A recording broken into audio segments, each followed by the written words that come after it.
ইহুদি গণহত্যা। ইহুদিদেরকে হিটলার কেন ঘৃণা করত? গত কয়েকদিন আগে পত্রিকায় দেখলাম ইসরায়েলে ইহুদিদের সংখ্যা ৬ মিলিয়ন, মানে ৬০ লাখ ছাড়িয়ে গেছে। খবরটি পড়ে ভাবছিলাম, এটা কি এমন গুরুত্বপূর্ণ সংবাদ? ৬০ লাখ ছাড়িয়েছে তো কি হয়েছে? অবশেষে পুরো সংবাদ পড়ে এই খবরের শানে নজল বুঝতে পারলাম।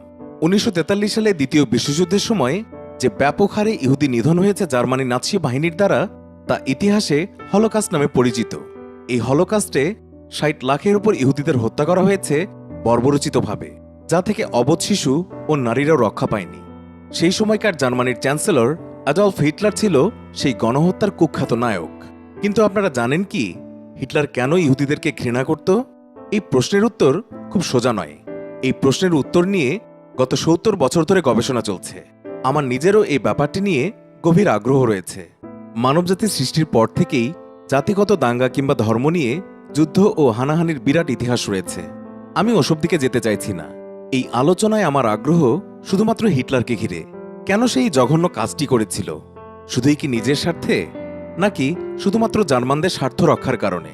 কে কতটুকু জানে এই বিষয়ে, সেটাও আমি জানার চেষ্টা করে এই আলোচনায় স্থান দেব বলে ঠিক করেছি। সর্বপ্রথমে আমার বড় ছেলে আজানকে ছেলে হিসেবে নয়, আমেরিকান ইউনিভার্সিটির ছাত্র হিসেবে জিজ্ঞাসা করলাম, কেন হিটলার ইহুদিদেরকে ঘৃণা করত? আমার ছেলে, যার বয়স ১৯ বছর, এক মুহূর্ত নিল না উত্তর দিতে। বলল, হিটলার অনেক ছবি আঁকত, তখন তার খুব ইচ্ছে ছিল আর্ট স্কুলে ভর্তি হওয়া। হিটলার সে সময় ভিয়েনাতে থাকত। জানা যায় তাকে আর্ট কলেজ থেকে বেশ কয়েকবার সে সময় প্রত্যাখ্যাত হতে হয়েছিল, কারণ আর্ট স্কুলের রেক্টর ছিলেন একজন ইহুদি, এবং ইহুদি ছাত্ররা সে সময় সংখ্যাগরিষ্ঠ ছিল পুরো কলেজেই। আজানের সামনে ছিল ল্যাপটপ। সে খুব দ্রুত আমাকে হিটলারের আঁকা অনেক ছবি দেখালো। ছবিগুলো দেখে আমার ভালোই লাগলো। তাই তো, ভালোই ছবি আঁকত হিটলার। হিটলারের লেখা ২ পর্বের বই মেইন ক্যাম্পের অংশবিশেষ পড়ে আরও অজানা কিছু জানা গেল। তবে সব যে সত্য তা অবশ্যই নয়। অনেক কিছুই বাড়িয়ে লেখা হয়েছে। বইটির অরিজিনাল ভার্সনের দাম $২,০০০, তবে সাধারণ ভার্সন $১৩ ওয়ালমার্টে পাওয়া যায়। তবে এই বইটি লাইব্রেরিতেও রয়েছে। দ্বিতীয় বিশ্বযুদ্ধের পর ৭০ বছর পার হয়ে গেছে। হিটলার ও তার স্ত্রী ইভা ব্রাইনের কথিত আত্মহত্যা বা মৃত্যুর পর গত ৭০ বছরে অসংখ্য বই বেরিয়েছে এই হলোকাস্ট বিষয়ে। সম্প্রতি একটি বইয়ে লেখা হয়েছে হিটলার আত্মহত্যা করেননি। সে সময় সে তার স্ত্রীসহ সাবমেরিনে করে জার্মানি থেকে আর্জেন্টিনা পালিয়ে গিয়েছিল, এবং সেখানে বার্ধক্যজনিত কারণে পরবর্তীতে সে মারা যায়। যদিও এই বিষয়টিকে কেউই বিশ্বাস করেনি। কনস্পিরেসি থিওরিতে এই জাতীয় অনেক আজগুবি বিষয় জানা যায়। ২০০৯ সালে জার্মানিতে প্রকাশিত জার্মান ইতিহাসবিদ ও প্রবীণ সাংবাদিক ডক্টর জে রিকারের লেখা বই November 9, how World War One led to the Holocaust, এই বই থেকে জানা যায় হিটলার প্রথম বিশ্বযুদ্ধে জার্মানদের পরাজিত হওয়ার কারণ হিসাবে একমাত্র ইহুদিদেরকে দায়ী করত। ইহুদিরাই জার্মানদের বিজয় ছিনিয়ে নিয়েছে, এই বিশ্বাস ছিল হিটলারের। এবং তার আরও দৃঢ় বিশ্বাস ছিল ৯ নভেম্বর ১৯১৮ সালে জার্মানি রাজতন্ত্রের বিলোপ ইহুদিদের দ্বারাই সংঘটিত হয়েছিল। সেই সময় হিটলার বসবাস করত মিউনিকে, এবং সেখান থেকেই ইহুদিরা বিপ্লব করে রাজতন্ত্র ধ্বংস করেছিল। হিটলার সবসময় মনে করত যে দেশ ইহুদিদের দ্বারা বিষাক্ত হয়ে উঠেছে এবং দেশের অভ্যন্তরে তারা ষড়যন্ত্রে লিপ্ত হয়েছে। তবে ডক্টর রিকার দ্বিমত পোষণ করেন হিটলারের অ্যান্টিসেমিটিজম বা ইহুদি বিদ্বেষের পূর্ববর্তী ধারণার সাথে, যাতে বলা হয়েছে হিটলারের মনে ইহুদিদের বিরুদ্ধে ঘৃণার বীজ বপন হয়েছিল যখন ১৯০৭ সালে হিটলারের মা ক্লারা মারা যান একজন ইহুদি ডাক্তার এডওয়ার্ড ব্লোচের অধীনে চিকিৎসারত অবস্থায়। তিনি লিখেছেন, হিটলার একমাত্র ভালোবাসত তার মা ও জার্মানের জনগণকে। তার মনের মধ্যে বিভ্রম সৃষ্টি হয়েছিল যে ইহুদিদের নির্মূল করতে পারলেই বিশ্ব জয় করতে পারবে সে।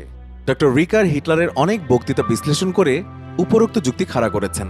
জার্মানি বিভিন্ন পত্রপত্রিকা এই বইটিকে গুরুত্বপূর্ণ ও তথ্যমূলক বলে অভিহিত ও প্রশংসা করেছে। তবে ব্রিটিশ টেলিগ্রাফ পত্রিকা ডক্টর রিকারের এই বইয়ে অনেক স্ববিরোধী বক্তব্য পর্যবেক্ষণ করেছে। হিটলারকে মহৎ বানানোর চেষ্টাও এই বইতে করা হয়েছে, যদিও সাধারণ জার্মান নাগরিকগণ হিটলারকে এখনও তাদের হিরো মনে করে। এই বইতে আমেরিকান ইতিহাসবিদ রুডল্ফ বিনিয়নের হিটলারের ইহুদি বিদ্বেষের অন্যতম কারণ হিসেবে বিবেচিত ইহুদি ডাক্তার দ্বারা তার মায়ের চিকিৎসার প্রক্রিয়াকে কোনোভাবেই সমর্থন করা হয়নি। এমনকি যেখানে সবাই জানে যে হিটলার সেই ইহুদি ডাক্তারকে মনে প্রাণে ঘৃণা করত এবং কখনোই সে তাকে ক্ষমা করেনি। ১৯৪০ সালে সেই ইহুদি ডাক্তার তার সব সম্পত্তি বিক্রি করে স্ত্রীসহ আমেরিকাতে চলে যায়। বিজ্ঞানী আইনস্টাইনের মতো ব্রিজিত হামান নামক আরেক জার্মান ইতিহাসবিদ ও লেখক তার এক বইতে লিখেছেন, হিটলারের মায়ের চিকিৎসককে হিটলার একদম সৎ ইহুদি বলে মনে করত। 1930 সালের প্রথম দিকে হিটলারের নাৎসি বাহিনী জার্মানিতে ক্ষমতায় আসে এবং 1933 সালে হিটলার জার্মানির চ্যান্সেলর নিযুক্ত হন। হিটলার জার্মানির জনগণকে বোঝাতে সক্ষম হন যে তিনি চ্যান্সেলর হলে দেশকে উন্নতির পথে নিয়ে যাবেন এবং দেশের বিরুদ্ধে সকল প্রতিবন্ধকতা অচিরেই দূর করবেন। তখন প্রথম বিশ্বযুদ্ধে জার্মানির শোচনীয় পরাজয় ও পরবর্তীতে গ্রেট ডিপ্রেশনের চাপে জনগণের অবস্থা ছিল খুবই করুণ। সে সময় সকল জার্মান হিটলারকে সমর্থন করে। 10 লক্ষ ইহুদি নিধনের ব্যাপারে তাদের যে কোনোই আপত্তি ছিল না তা খুব সহজেই বোঝা যায়, কারণ জনগণের সমর্থন না থাকলে হিটলারের একার পক্ষে এত লোক হত্যা করা কখনোই সম্ভব ছিল না। আর এটা খুব সহজেই অনুমেয়। চ্যান্সেলর হওয়ার পর হিটলার জার্মানদের অনেক সুযোগ সুবিধা দান করেছিলেন। জনগণকে তিনি সোশ্যাল বেনিফিট দেন, ট্যাক্স কমান এবং সৈন্যদের বেতন ভাতা এবং অন্যান্য সুযোগ সুবিধা প্রচুর বৃদ্ধি করেন। ইহুদিদের হত্যার ব্যাপারে জার্মানদের কোনো মাথা ব্যথা না হওয়ার আরেক কারণ ছিল রাশিয়া। তারা মনে করত রাশিয়াতে হরদম এটা হচ্ছে। জার্মান জনগণের স্বার্থে নাৎসি বাহিনী যেরূপ ভয়ানক হত্যাযজ্ঞ করেছে, জার্মানিরা সে সময় তা মনে করত হিটলার তাদেরকে তা ভালোবেসেই করেছে। তবে মনে প্রশ্ন জাগে, হিটলার এখন বেঁচে থাকলে কি করতেন? কারণ মানুষের দেহের ভেতরে কোটি কোটি কোষের মতো সারা পৃথিবীতে এখন ইহুদিরা জাল বিছিয়ে রেখেছে। আর এর পেছনে রয়েছে ইহুদিদের নিজেদের মধ্যে একাত্মতা। এরাই এখন বিশ্বের বড় বড় সব কোম্পানির শীর্ষে বসে রাজত্ব করছে। আমেরিকাও এর ব্যতিক্রম নয়। ইতিহাস এখন সাক্ষী যে হিটলারের ইহুদি নিধন ফর্মুলা একটি ব্যর্থ প্রজেক্ট ছাড়া আর কিছুই নয়। এখন আপনাদেরকে জানাবো অ্যাডলফ হিটলার সম্পর্কে 15টি চমকপ্রদ তথ্য, যা আপনি আগে হয়তো কখনোই জানতেন না। 1. হিটলার 1934 সালে নোবেল শান্তি পুরস্কারের জন্য মনোনীত হয়েছিলেন। 2. হিটলারের প্রথম ভালোবাসা ছিল একজন ইহুদি তরুণী, কিন্তু সাহসের অভাবে হিটলার তার ভালোবাসার কথা সেই তরুণীকে কখনো জানাতেই পারেননি। অথচ এই ব্যক্তি পরবর্তী জীবনে হত্যা করেছেন অসংখ্য ইহুদিকে। 3. হিটলারের নাম কিন্তু প্রথমে ছিল অ্যাডলফ শিকল গ্রুবার, তবে তার বাবা 1877 সালে তার ছেলের নামের শেষ অংশ পরিবর্তন করে অ্যাডলফ হিটলার রাখেন। 4. আপনারা কি জানেন যে হিটলার ক্রনিক ফ্ল্যাটুলেন্সে আক্রান্ত ছিলেন, আর এর থেকে প্রতিকার পেতে তিনি 28 রকমের ঔষধ সেবন করতেন। 5. আধুনিক ইতিহাসে হিটলারই প্রথম ধূমপান বিরোধী প্রচারণা শুরু করেন। 6. ব্রিটেন এবং জার্মানির সম্পর্ক অতীতে কখনোই তেমন ভালো ছিল না। প্রথম বিশ্বযুদ্ধে একজন ব্রিটিশ সেনা একজন জার্মানের প্রাণ বাঁচিয়েছিল, আর সে জার্মানটি ছিলেন অ্যাডলফ হিটলার। 7.